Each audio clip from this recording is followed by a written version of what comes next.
I know I told you about the Frenchman that I met who gave me all the materials. Well, he's a marketing professional in Los Angeles. And being the savvy little thing that I am, I decided to pick his brain because he seemed willing to talk to me about it and just kind of get like a one sentence opinion on my strategy and why it's not working. His answer broke my little heart, honestly, because basically the entire image that someone who looks like me is supposed to put out there is our sex and sensuality schmooze first before any of our talents or gifts get recognized. So falling under the tried and true marketing category of sex sells. I know I haven't talked a lot about my history. I grew up in a family where sexual trauma was part of my early childhood and followed me my whole life. I was sexualized from a very young age.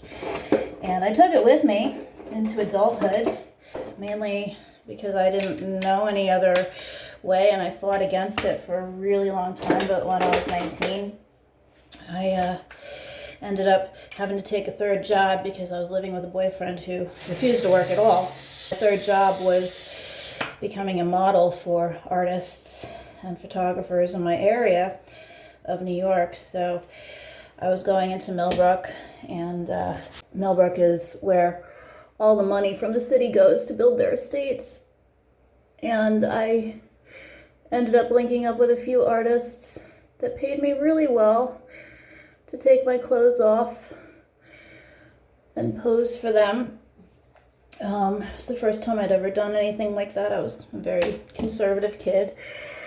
You know, I'd only slept with one person and was happy to kind of have that as my experience. So it launched me into this world of being objectified in similar but completely different ways, because as a child I was objectified without necessarily taking my clothes off. We lived in a very tight-knit Christian community, and it was a different kind of objectification, just as nasty and disgusting, but different. So this was like me, 19, and all my assets out there. And what happened with those experiences is I immediately got introduced to the world of unspoken, I'm paying you to take your clothes off, therefore I'm paying you to do other things as well.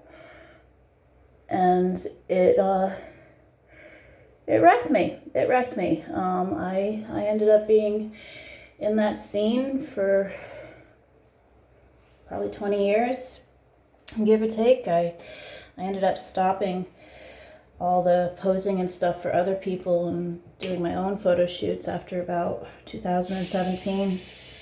I just had enough, and too many experiences where I was ending up in unwanted sexual situations that I didn't have any option but to follow through on. And it destroyed me. It destroyed me in a lot of ways, you know. Not only is there the physical danger of, you know, having sexual encounters where you don't really know what you're sleeping with, but the emotional damage is irreparable as far as I'm concerned. You may be able to move on with it, but you carry that shit with you into every relationship, every encounter, every potential business interaction, honestly, because that doesn't just stop with photographers and painters. It's, you know, it's any man that I'm alone with. And that's why I've been so adamant on trying to reformat my image to be something that's not that. And to have someone look at my Instagram from a professional point of view and be like, that's all you got to offer, kid. Everything else is added on to that. Really just kind of knocked the wind out of me. Because I knew it, but I didn't want to say it out loud again. And here I am. I'm going on 42 years old. I feel like I am too old for this shit. You know, I should be considered professional and experienced because I've been around the block. And like, I've got a skill set that I've worked really hard to develop. And the fact of the matter is that it still comes down to that level of just blatant, you're only here to look pretty and suck my dick.